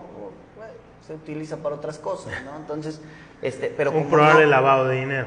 O blanqueamiento de capital, pero como no podemos señalarlo, ni es el caso que lo hayamos hecho. No tenemos las pruebas, ni nos consta, ni nada. Nos consta, y nosotros, como dice el presidente, ¿te consta? Denúncialo. Si no tienes pruebas, si no eres cómplice, digas, ¿no? Y si no, bueno, siempre entrarán en el ejercicio de la especulación. A mí no me corresponde. A mí lo que me correspondió es hacer lo que se hizo, y ahora el estadio no se va a construir ahí. Y me siento sumamente complacido con eso, y con mis compañeras por eso. Y así hemos desarrollado una serie de... porque si nadie decía nada, se ponían ahí. Ah, no, claro. Ya tenían todo listo. Bueno, se llevó la normal a la central de abastos, se le arrebató a la central de abastos 9 hectáreas, 4 de ellas que se utilizaron para la normal. Y luego dijeron que ellos habían cedido el espacio. Y luego los están coaccionando, y ahorita están en tremenda trifulca legal, porque hay un reglamento, ahí metí una iniciativa para cambiar la ley, se expidió una ley. Ahora tenemos un edificio y un terreno donde estaba antes la normal. ¿Qué se va a hacer con eso? Pues si no Nadie ha planteado nada. Pues si no pueden, pues le hacemos un proyecto, hablamos ahí con Román, con el secretario de Sedato, y pues les hacemos un gran parque. Yo creo que sería bueno que nos lo dejen. Ahora, siempre y cuando siga siendo del gobierno del Estado. Si ese terreno dejó de ser un activo del gobierno del estado, entonces ahí sí se va a tener que aplicar todo el peso de la ley. Entonces, ¿y qué va a pasar si llega un gobierno de la Cuarta Transformación y dice, bueno, vamos a abrir ese expediente, el del estadio, y ya no pertenece al gobierno del estado, ya no es un elemento público o privado? El gobierno del estado puede tener estas dos tipos de posesiones, y no tienes al Poder Judicial de tu lado, y el juez resuelve en contra. No, está bien. O el magistrado, que es. Entonces, esto lo digo para ponernos en contexto qué tan grave es lo que está pasando con el Poder Judicial. Qué tan delicado es. Por tanto, es que en la medida en que nosotros fortalezcamos el partido al que pertenecemos, con buenas prácticas, con ética, con calidad, con altos estándares de perfiles, pero sobre todo con una incuestionable manera de actuar, es en la medida en que vamos a hacer un gran contrapeso político. Por eso me siento sumamente satisfecho y afortunado de las compañeras que tengo en la bancada. Y por eso es que también me atreví a escribir un libro. Muy bien. Hacer el intento de escribir un libro. Este es el segundo libro que escribo. El primero fue acerca de una exposición de Leonardo da Vinci, y este es el segundo, donde hablo acerca de la vida histórica del sur peninsular, no solamente del sur, sino del sur peninsular, que tenemos características únicas, no solamente desde el pueblo precolombino, sino nosotros vivimos un paralelismo histórico en materia de la conquista, en materia de la independencia, en materia del juarismo, en materia de la reforma, en materia también de cómo se vivió esta antesala de crecimiento a la revolución, que es esta parte porfirista. Después tuvimos nuestras propias revueltas, la guerra de castas, cómo se va dando, la llegada de Salvador Alvarado, Felipe Carrillo Puerto, con quien se desarrolló un tema sumamente especial, porque tenemos ahí documentos, algunas cartas, y Felipe fue muy amigo de mi abuelo Enrique Chazarreta Cortés, entonces había ahí un intercambio de cartas dirigidas con nombres y de visión encontrada para ponderar esta parte socialista. Entonces, cuando me decían, ¿por qué Morena? Bueno, porque somos rojillos por genética. Yucatán ha tenido grandes hombres, grandes líderes, grandes personas que han influido en la historia, no solo de Yucatán, del país y de algunas partes del mundo. Sí. O sea, hemos exportado grandes personajes, claro, ¿no? Y muchas veces son ilustres desconocidos para las juventudes porque no aprenden de historia. Eligio Ancón, ¿no? Estamos viendo hombres próceres de la pluma, con una capacidad de retórica única. La península y Yucatán ha sido cuna de las más célebres plumas sociales y socialistas, antropológicas, sociológicas. Hemos sido un parteaguas de diversidad, y me parece que somos una sociedad de avanzada. A mí cuando me dicen, es que la sociedad yucateca es muy conservadora, no, la sociedad yucateca es muy liberal, la sociedad yucateca es altamente social, pero sobre todo me parece que lo que vimos en la revocación de mandato, 358,000 votos, 358,000 yucatecos salieron, qué gran convocatoria, ¿no? Eso es lo que mueve el presidente, eso es la realidad de lo que mueve Morena. Ese sí fue mueve el una elección ejemplar. Lo otro son esfuerzos pírricos, ¿no? Pero lo que movió esta revocación es lo que nos da a nosotros una fuerza en el obradorismo y nos da la esperanza para que Yucatán pueda ser un gobierno de la Cuarta Transformación, con un gobierno abierto, plural, de puertas abiertas, un gobierno no de maquetas, sino un gobierno de obras, de Felipe Ángeles, de aeropuertos como el Felipe Ángeles, de proyectos como el Tren Maya, como el Transísmico, como la refinería Dos Bocas, como la rehabilitación de los mantos acuíferos, y cuando se les acaba hasta en la grandeza política que debe de existir, uno de los más grandes críticos a la Cuarta Transformación y uno de los más grandes pues personajes políticos, quizás altamente irreverente, ¿no? Que esa parte siempre se agradece, pero ya cuando transgrede ciertas formas y normas, pues ya es difícil, ¿no? Alguien que ha atacado tanto y ha criticado tanto al presidente, como ha sido el gobernador Samuel García de Nuevo León, que ha sido incisivo, ha sido hasta grosero en la forma y en el fondo. ¿Cómo se le respondió? Con un megaproyecto para llevarle agua a Nuevo León.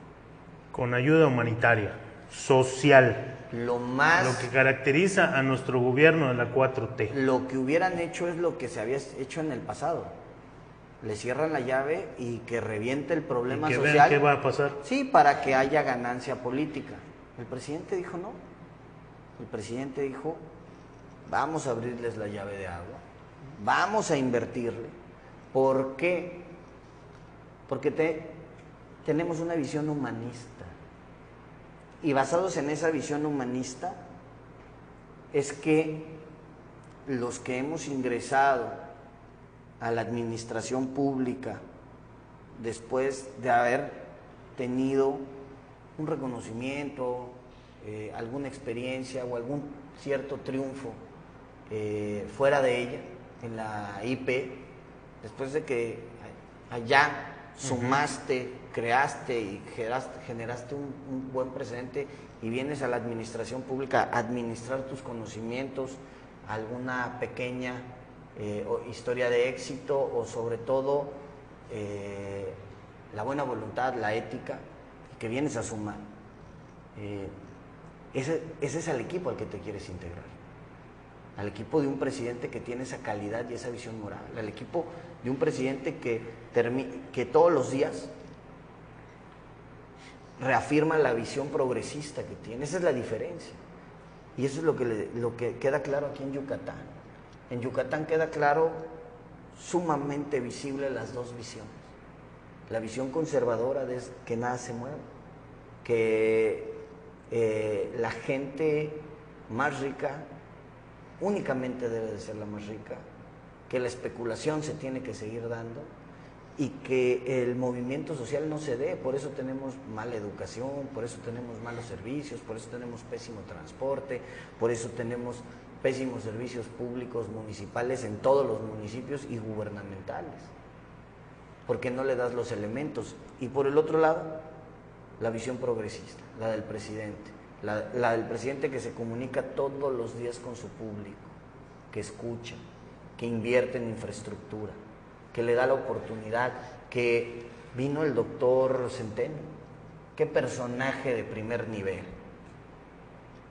tipo con una calidad humana, con una calidad moral, bajo ninguna tesitura utilizó la investidura federal que tiene para soslayar el derecho de algún antagónico político.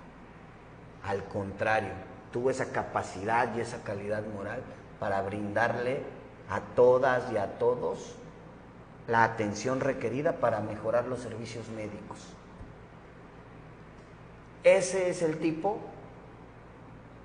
de funcionarios y servidores públicos a los que le apostamos quienes estamos en la Cuarta Transformación, a los que sientan a todos en la mesa, a los que no excluyen, a los que no amenazan, a los que no señalan, a los que por no concordar de forma lastiman de fondo. Entonces, eso no es lo que quiere la Cuarta Transformación. Lo que quiere la gente es una Cuarta Transformación sólida, en donde todos quepamos y en donde quienes tengan la mayor capacidad, Angelito, y quienes tienen la trayectoria más limpia y quienes hayan sido ejemplo de preocuparse por los demás en todos sus encargos, son los que en conjunto con toda la ciudadanía construyamos un nuevo destino para Yucatán.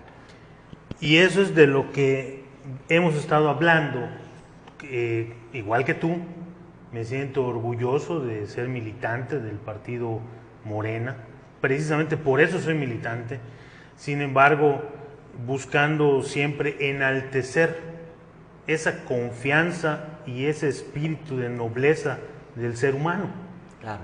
Y tener esa primordial esencia humanitaria, que los gobiernos deben tener una agenda social, una conciencia social, privilegiar al ser humano por encima de cualquier otra cosa, ¿sí? Por eso te pregunto, ahorita así como están las cosas, que de repente vemos, comprobándolo, por sus hechos, por su manera, por esa conducta hitleriana que se está dando ahorita, de gente que parecería que les estamos dando la oportunidad de redimirse, ¿no?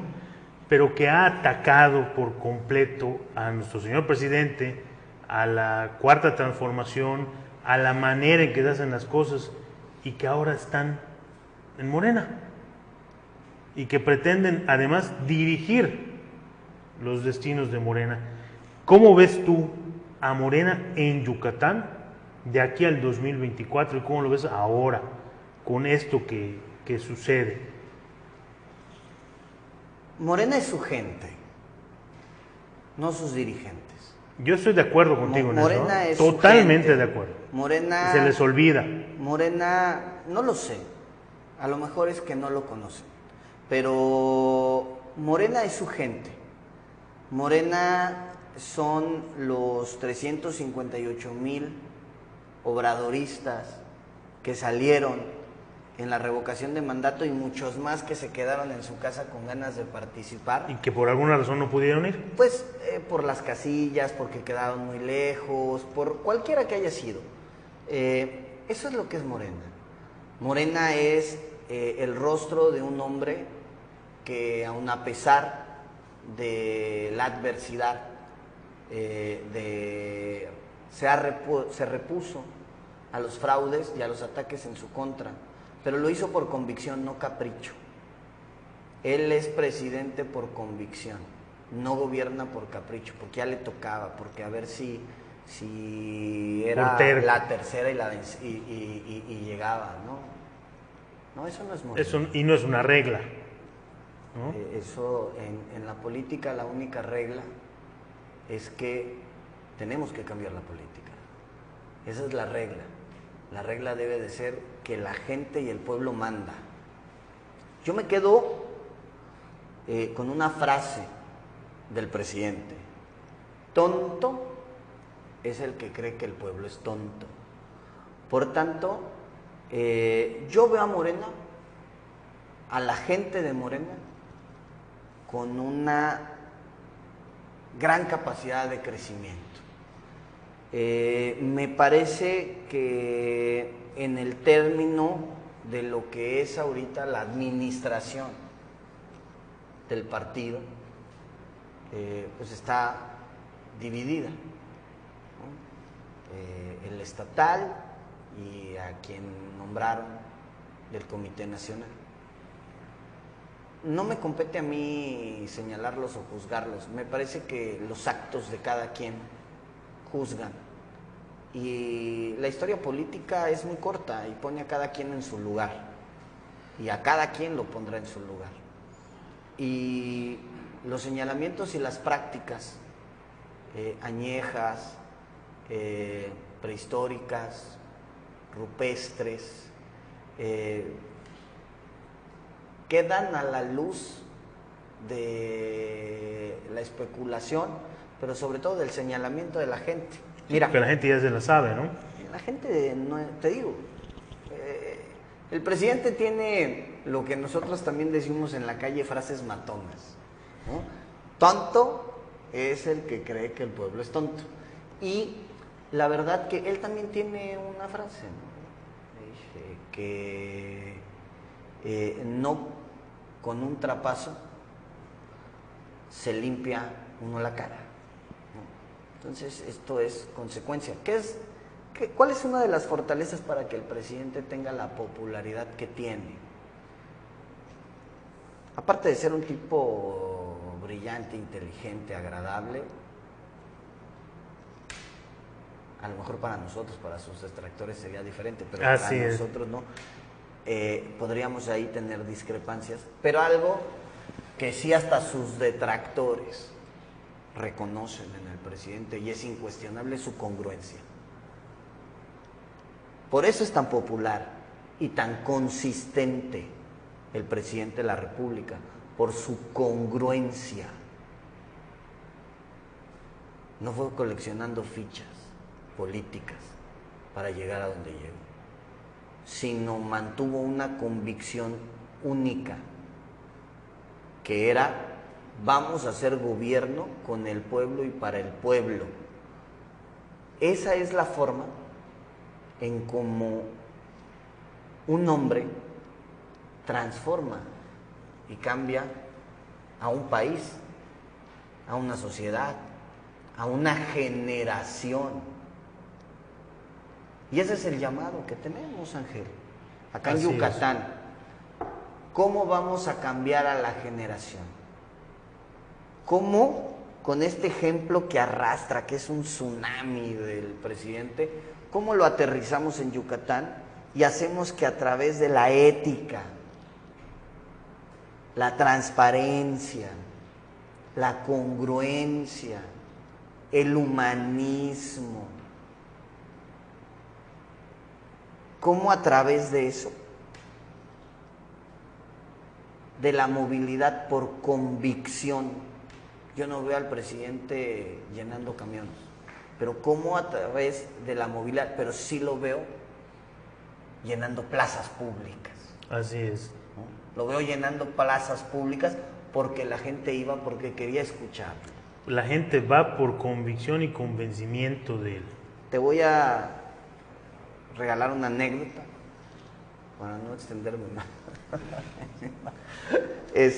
Nos quedamos toda la noche.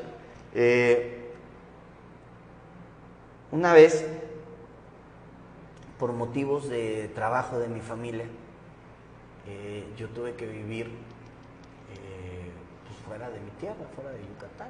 Por eso muchas veces me dicen: oye, es que tú eres guach, ¿por qué hablas como guach? Le dije: no, bueno, de Campeche soy más para yucateco. soy más yucateco que nada, porque yo creo que un yucateco es el que ama a su tierra, hables como hables, ¿no? Pero y era de las primeras veces que iba, y yo crecí en una parte, por el trabajo de mi familia, en el estado de Hidalgo. Yo vengo de un matriarcado. Mi padre falleció cuando yo era muy joven, muy pequeño, tenía 4 años y medio, y mi madre se hizo cargo de la casa. Soy hijo único. Entonces vengo de un hogar donde lo primero que se reconoce es la lucha, y la lucha de una mujer. Entonces por eso mi respeto irrestricto a la mujer y a las compañeras, independientemente de la visión y a lo mejor de las impresiones que cada quien pueda tener de trayectorias. Lo más importante es el respeto irrestricto. Y iba a llegar Andrés Manuel. Entonces abrimos el portón de la casa y pusimos unas sillas.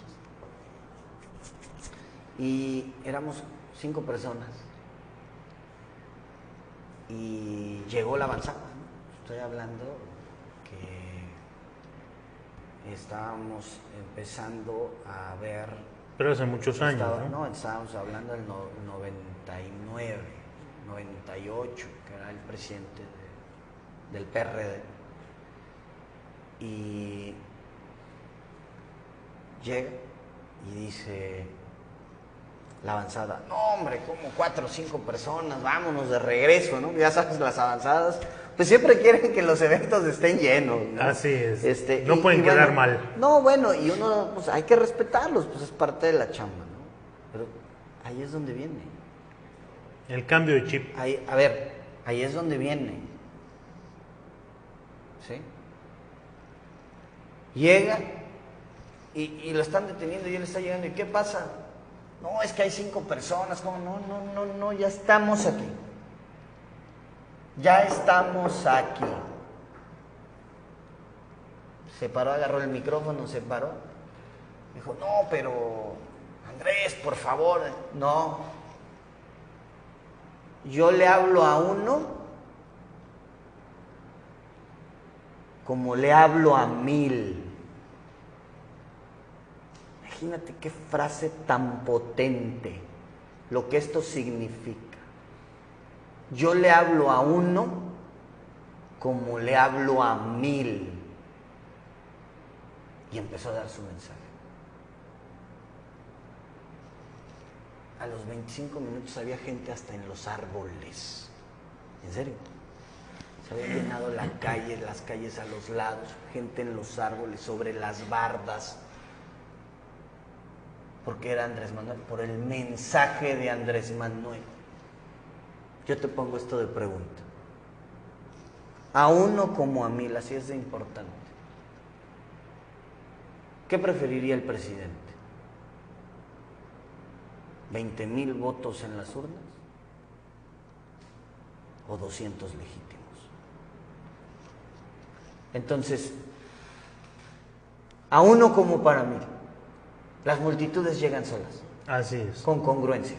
Entonces, te comento esto porque los números dicen que Yucatán quiere tener un gobierno de cuarta transformación. Ahora es, ¿qué le vamos a ofrecer? ¿Cuál es el proyecto? Que no sea más de lo mismo. No, llegar y pararse y decir, no, bueno, es que la cuarta transformación y nosotros sí nos vamos a portar bien y nosotros, no, bueno, eso es un elemento, bueno, pues, aceptable. Así es. Pero no soluciona.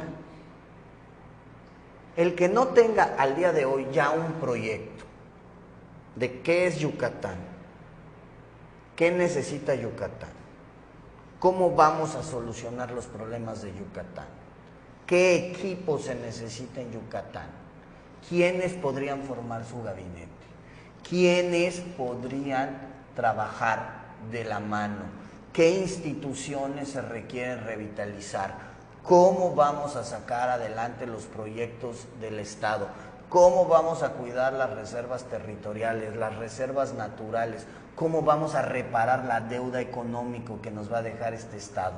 Quien no tenga ese plan al día de hoy, mejor que no se presente. Así es. Debe tener la conciencia de decir, no voy.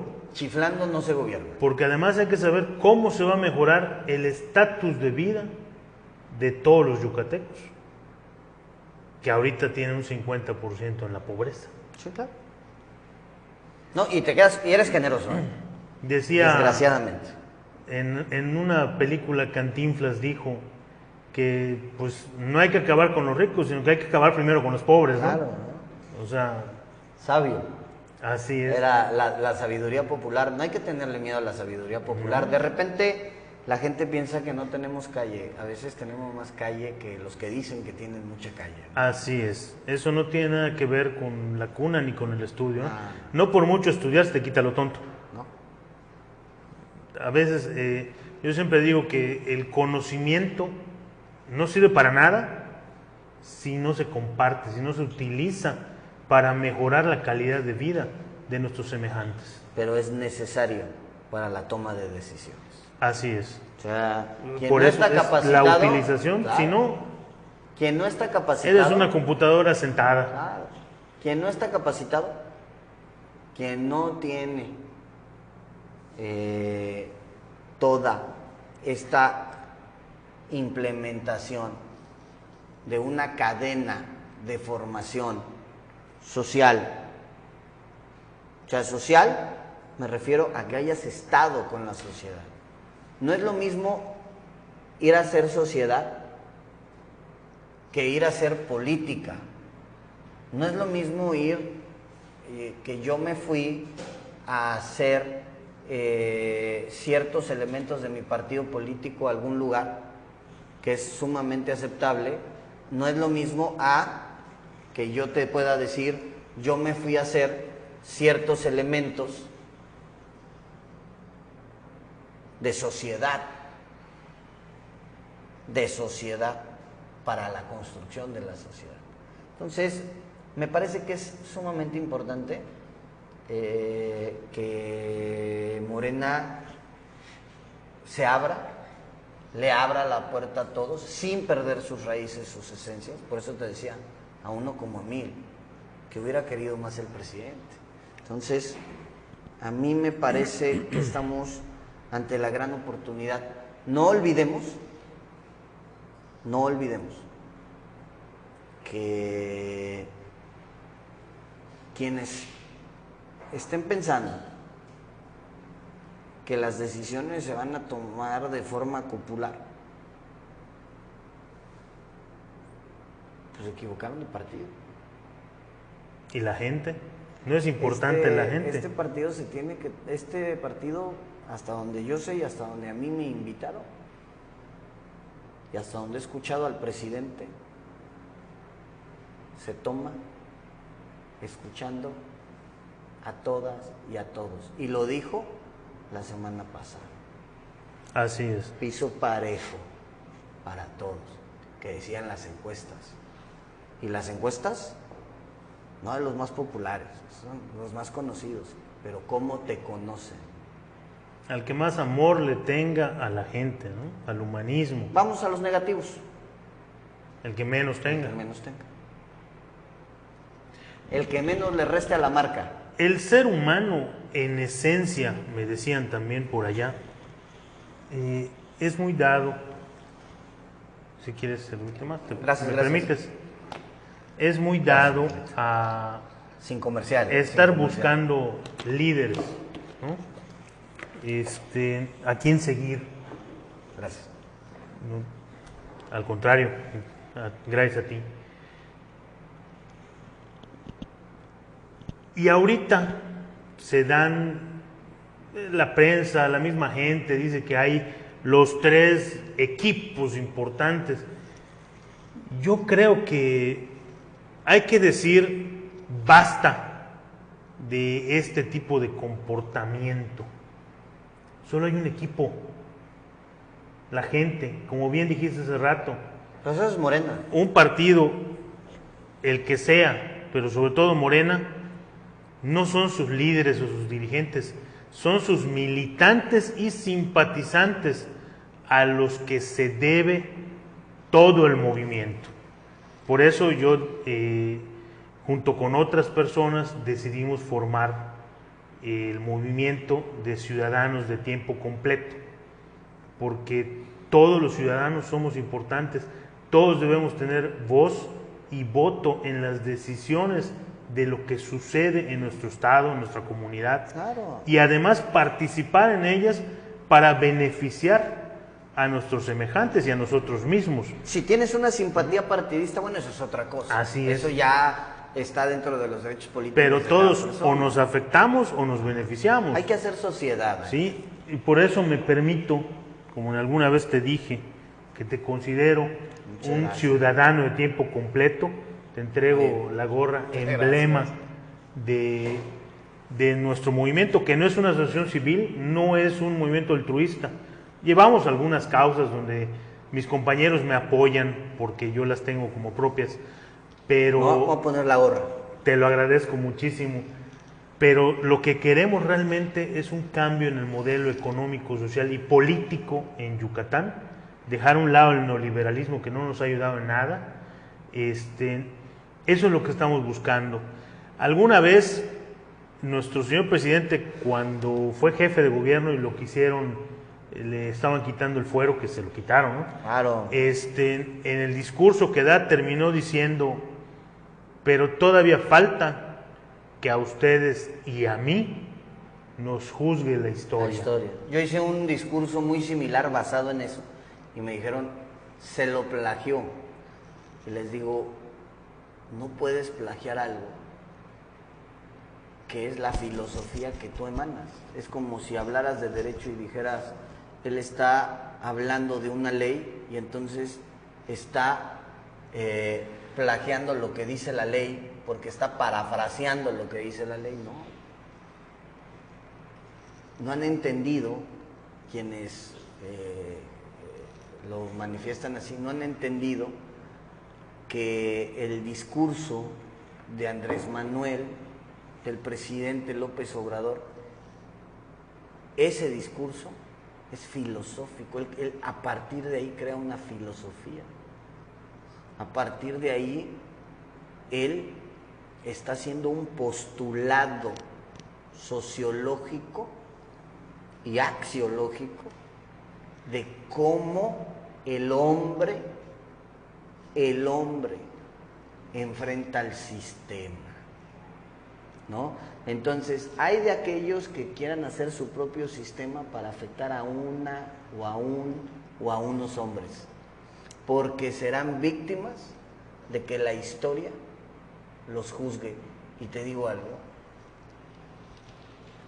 la historia cada vez juzga más rápido y cada vez es más severa. Así es, ya las cosas han cambiado, para bien de unos, de los más, para mal de otros. Por eso digo que somos más los verdaderos morenistas, que no es un vituperio como comentabas o una... No, pues qué orgullo ser morenista. Al contrario, es un orgullo y es además toda una responsabilidad. Claro. Porque tenemos que dar ejemplo. Somos gobierno, Ángel. Somos gobierno federal y tenemos que dar ejemplo también a los demás y decirles el por qué somos diferentes, por qué es un gobierno diferente, por qué nos llamamos un gobierno humanista. No podemos venir haciendo lo que hacían los demás y hasta peor, ¿verdad? Mira, quienes venimos de una elección nacida de Morena, o sea, quienes, aunque seamos plurinominales, ¿no? De repente nos dicen, oye, es que tú eres plurinominal. Sí. Tampoco se lo regalaron, ¿verdad? Esa es la esencia. No, bueno. Tiene que haber un trabajo, mira, ya lo leímos. Se dicen tantas cosas, hay gente que puede decir lo que quiera, yo soy muy respetuoso. O sea, bueno, me refiero a que no fue una lotería, o sea, no fue... No, aquí... Porque hay quien sí ha sido por lotería. Y también es muy respetable, ¿no? O sea, uno entra a las prácticas... Si así está en las bases... Claro, muy respetable y siempre esperando que hayan desarrollado con todas sus capacidades su encargo. Me parece que yo, Rafael Echazarreta, no voy a ser el que denoste a alguna compañera o compañero. No está en mi ADN. Pero lo que sí está en mi ADN es que nadie nos limite. Y el que, o los que se quieran sentar a la mesa del Olimpo, que se preparen, porque hubo la rebelión contra los dioses. Y viene la lucha un poco dura, ¿no? Se cayeron las imágenes. Y de esas imágenes y de esos partenones solo quedan las ruinas. Sí. Entonces, vamos a trabajar con lo que tenemos, con la gente. Yo soy de salir a la calle, no soy de andarlo publicando. Te digo, a mí me parece, nos preguntaba una persona a la fundación y nos decía, ahorita que cumplieron 50 años, felicidades por los 50 años. Nunca, muchas gracias. Nunca los hemos visto o a ti como Rotario, 25 años como Rotario, estuve. Nunca te vimos pues, en una actividad entregando una despensa, algo. Para mí, Rafael Echazarreta, no hay nada más indignante que tomarte una foto entregándole algo de lo que carece una persona para que otra persona vea que tú lo estás sonriendo. Es como exhibir la pobreza de la gente, ¿no? Es como exhibir la miseria pero propia, personal, ¿no? Y bueno, en fin, yo respeto, pero a mí en lo personal me parece un elemento de falta de personalidad. Y le decíamos, hicimos un corte y hemos entregado más de 750,000 despensas en los últimos 20 años de trabajo con la fundación, para los niños, para los centros culturales, para las personas, pero no tienes por qué hacerlo público. Hay otras cosas que vale más la pena presumir y que llenan más de orgullo, ¿no? Imagínate el presidente subiéndose selfies o fotos, entregándole a la gente sus programas. ¿Cuándo has visto eso? ¿Cuándo has visto que el presidente acepte? ¿Qué pasó con la estatua? Los programas sociales. ¿Qué fue lo primero que dijo el presidente? Que la quiten. O sea, ¿tú has visto al presidente que llegue y le entrega una despensa? ¿Cuándo has visto una foto de Andrés Manuel así? Entonces, no hay que equivocarnos. Y sé que le ha pedido a sus delegados que no lo hagan. No lo sé, la verdad Que por delegados hablo de cualquiera que tenga un cargo. No lo sé, mira, público. yo creo que hay un refrán, ¿no? Que dicen que hombre viejo no aprende truco nuevo. Entonces, cada quien con la formación que tenga y como se incorpore a esta actividad pública y política, pues solamente se va a desenvolver de una forma, con lo que tiene y con lo que aprendió. Entonces, por eso debemos de ser sumamente, debemos de tener un alto estándar de ética para incorporar a nuestros compañeros.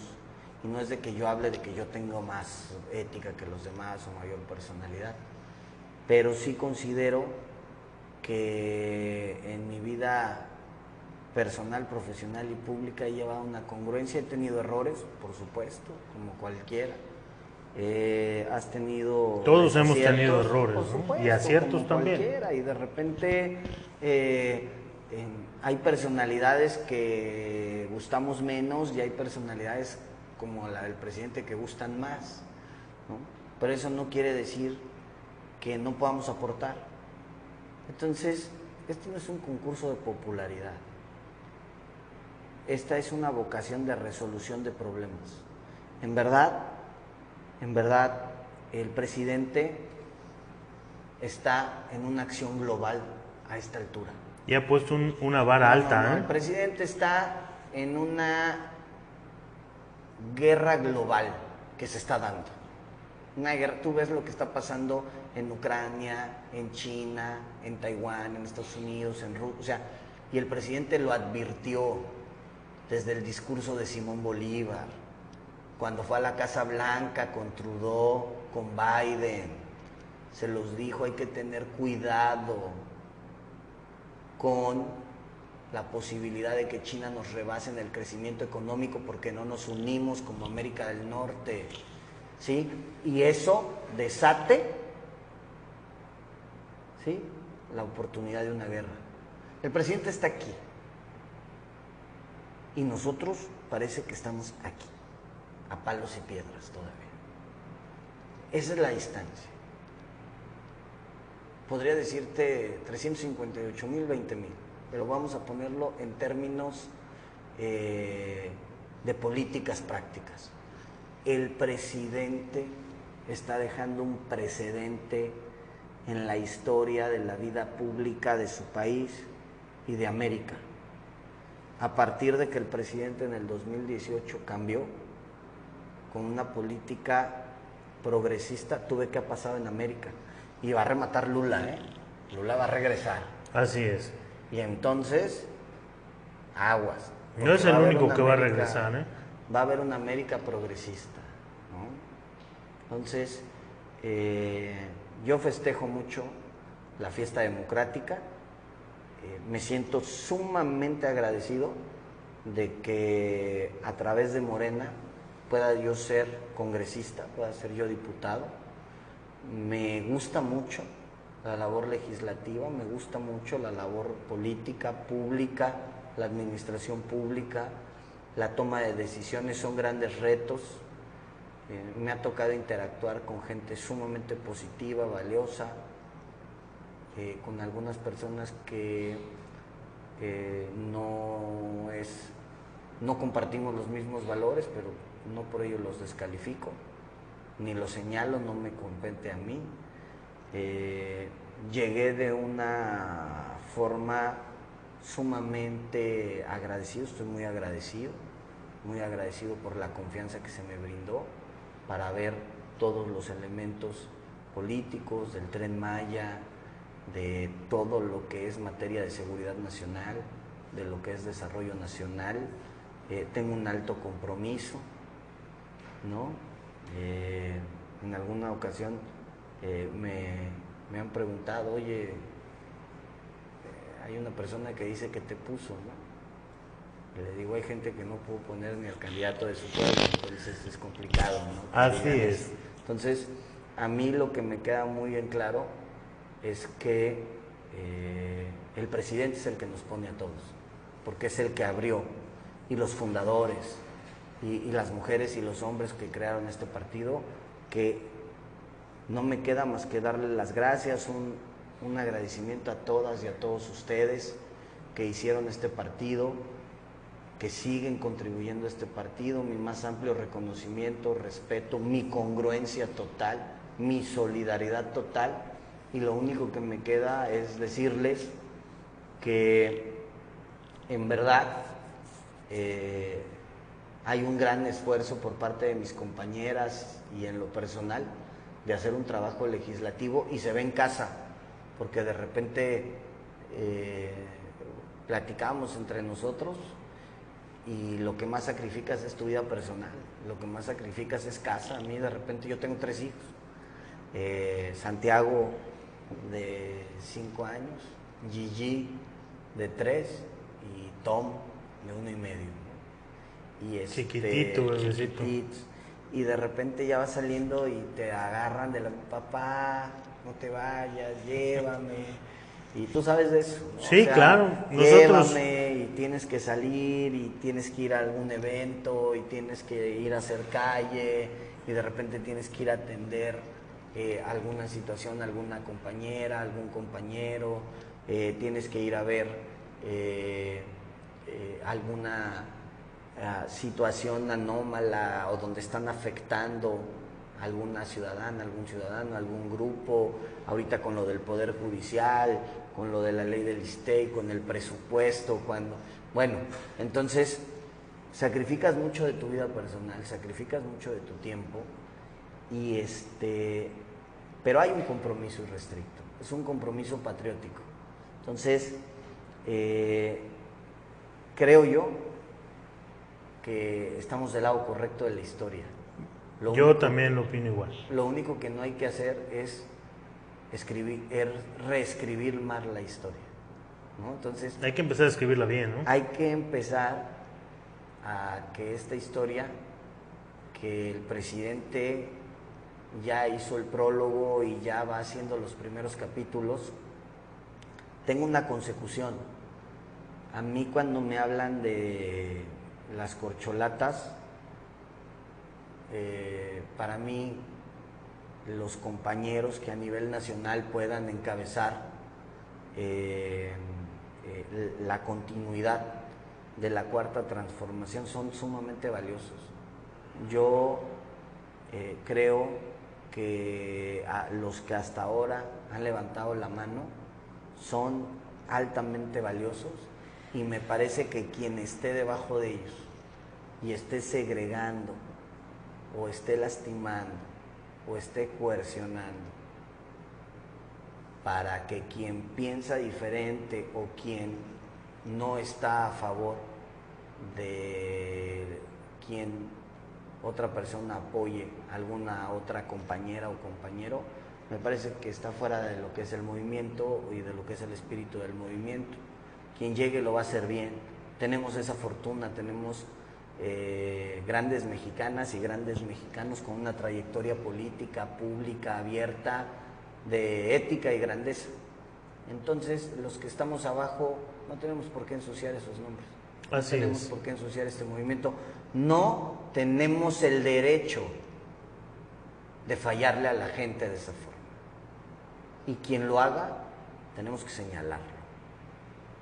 Porque este movimiento se hizo por una serie de antecedentes y elementos históricos. Desde los jóvenes, desde los orígenes, que lo retomaron una serie de jóvenes a los cuales lo único que les costó fue la vida. Y ahí han ido avanzando. Ahí está el gran Pablo Gómez, ahí está Rosario Ibarra, ahí están Claudia, allá está Adán, allá está Marcelo, allá está Tatiana, allá gente está valiosísima, Ricardo, allá está Epigmenio, allá nos tardaríamos en dar la lista de todas esas mujeres y hombres valiosos que están. Y al final todos convergieron en decir: el mejor de nosotros es Andrés. Lo seguimos y después seguimos. Así es. Pero con la gente. Para darle continuidad. Con la gente. Yo quiero, hablando de agradecimientos a la gente, tenemos una extensa lista. Solamente vamos a mencionar algunos, disculpen a los que nos brinquemos, tengo la tradición de mencionar algunas de las personas que se han tomado el tiempo de estar con nosotros y a través de las redes sociales.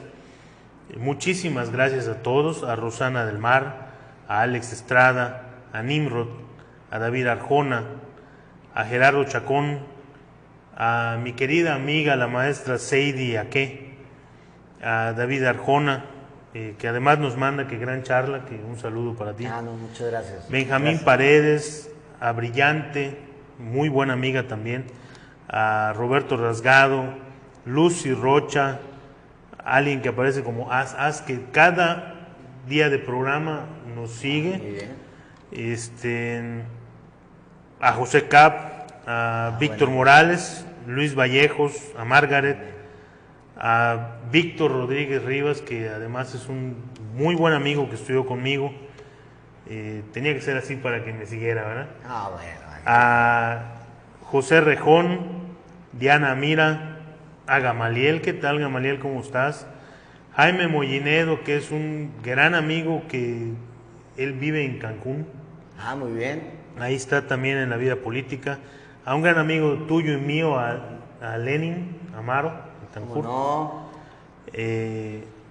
También saludo mucho a Daniel Barquet, muchísimas gracias por los saludos. Gran periodista. Gerardo Chacón, a Eliaba Bisaí, Israel Mejía, a Luis MX, Roger Zapata, a Alice Albornoz, Álvar Torres, ¿qué tal? ¿Cómo estás, abogado?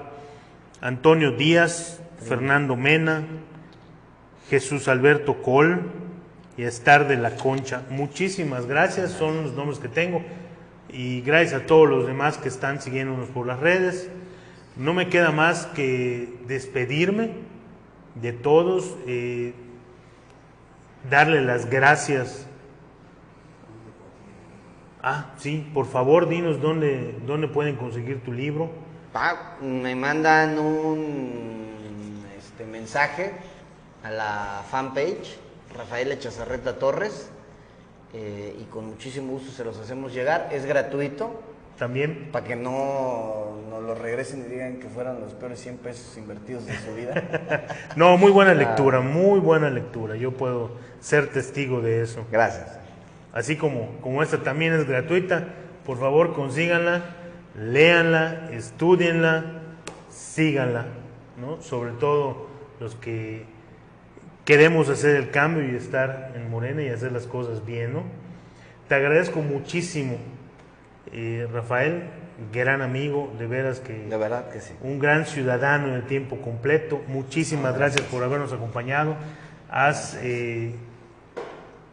resuelto muchas dudas y acrecentado mucho el conocimiento, el mío propio y seguramente el de las personas que nos han estado siguiendo. Gracias por tu trabajo legislativo. Y muchísimas gracias a todos. Muy buenas noches. Yo soy Ángel Alonso Shakur. Todos me conocen como Angelito y soy un ciudadano de tiempo completo. ¡Vamos, Yucatán!